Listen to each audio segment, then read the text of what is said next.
নেত্রকোনার কেন্দ্রীয় পৌরসভার 2024-25 অর্থবছরের 28,53,193.59 টাকার বাজেট ঘোষণা করা হয়েছে। দুপুরে পৌর মিলনায়তনে এই বাজেট ঘোষণা করেন কেন্দ্রীয় পৌরসভার মেয়র মোহাম্মদ আসাদুল হক ভূঁইয়া। এবারের বাজেটে মোট আয় ধরা হয়েছে 28,30,56,193.59 টাকা আর ব্যয় ধরা হয়েছে 26,27,02,804 টাকা। স্থিতি ধরা হয়েছে 2,03,53,89.06 টাকা। বাজেট বক্তব্যে মেয়র আসাদুল হক ভূঁইয়া বলেন, 39 টাকা 63 পয়সা চলতি বছরের বাজেট বা সংশোধিত বাজেট 1,92,98,256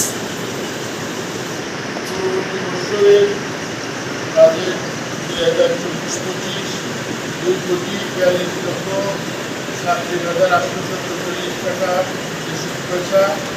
মোট আয় 1,86,62,82,86,62,8 টাকা।